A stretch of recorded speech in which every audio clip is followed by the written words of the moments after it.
docteur Bouna Ndiaye. Je suis médecin spécialiste des maladies infectieuses et tropicales, en même temps épidémiologiste de terrain, donc habitué à faire des enquêtes sur les épidémies au Sénégal et un peu partout. Vous savez, des crises sanitaires de ce genre, ce n'est pas la première fois que les médecins, particulièrement sénégalais, qu'ils soient confrontés à des situations pareilles. Certes, comme je l'ai dit tantôt, il ne faudrait pas banaliser l'épidémie, mais il ne faudrait pas non plus céder à la panique. Parce que les conséquences d'une panique sont plus graves que la crise sanitaire elle-même. Il convient d'abord d'observer certaines stratégies. C'est d'abord des stratégies de communication. C'est ce que vous êtes en train de faire, c'est ce que tout le monde est en train de faire à l'endroit de la communauté. Ça, c'est la première stratégie. Et dans ces stratégies-là, rappelez encore une fois qu'il ne faudrait jamais paniquer. Ça, c'est important. Et dans la communication, dire qu'il n'y a pas de péril à la demeure. Nous avons toutes les cartes en main pour combattre l'épidémie. Ça, c'est un. Et ensuite, la deuxième chose, c'est qu'il faudrait assurer un suivi régulier des voyageurs entrants. Alors, je reviendrai tout de suite par rapport aux résultats de jusque-là que nous avons engagés. Donc, il faudrait un suivi non seulement des voyageurs entrants, et un suivi aussi des contacts éventuels. Ça, c'est la deuxième stratégie. Et enfin, la troisième stratégie aussi, c'est la prise en charge adéquate des cas qui sont malades. Et de tout ce qui va avec, c'est-à-dire de tout ce qui est adjuvant à la prise en charge de ces malades-là.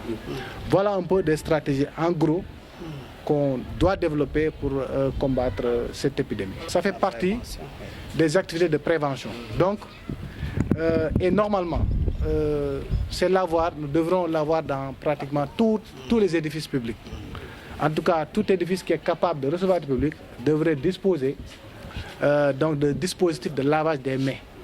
Donc avec de l'eau et du savon, on peut vraiment prévenir cette maladie. Et d'ailleurs, nous avons dans le cadre donc, de ce travail fait le tour des édifices publics pour voir et vérifier sur place est-ce que ces dispositifs existent. Les structures de santé, il n'y a pas de problème, disposent tous pratiquement de ce dispositif, mais il y a encore des édifices publics qui ne disposent pas de dispositifs de lavage des mains et nous allons quand même les sensibiliser et veiller à ce que ce dispositif soit disponible.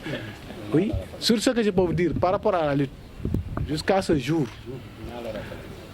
nous avons au total 23 voyageurs qui sont suivis à Keur Massar, quotidiennement, tous les jours, pendant 14 jours.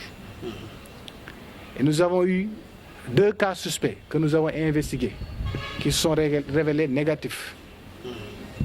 Donc pour le moment, il n'y a pas de cas confirmés à Keur Massar, en tout cas à l'heure où je vous parle. Nous continuons quand même de faire le suivi.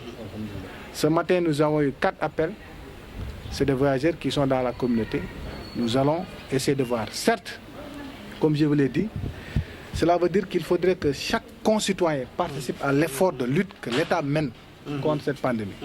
La première chose, c'est que le citoyen lui-même, qui est un voyageur ou qui a été en tout cas en contact, doit se faire signaler pour un suivi pendant les 14 jours. Vraiment, c'est tout ce que nous demandons. Porter quand même ce message-là pour que nos concitoyens comprennent l'importance de ce suivi, non seulement pour sauver sa propre famille, mais sauver aussi les autres. Et ça, c'est extrêmement important. Nous sommes en phase avec ces décisions. Comme vous le savez, les rassemblements provoquent la propagation de la maladie. Donc aujourd'hui, tout ce qui est rassemblement humain doit être évité. Je salue vraiment cette initiative du maire, donc qui a pris quand même son courage à 2 mains et qui est en phase avec les décisions du chef de l'État pour interdire quand même tout rassemblement jusqu'à nouvel ordre. Je pense que c'est la meilleure des mesures. Il n'y a pas de précaution de trop dans cette épidémie-là. Et nous devons tous participer à cet effort-là.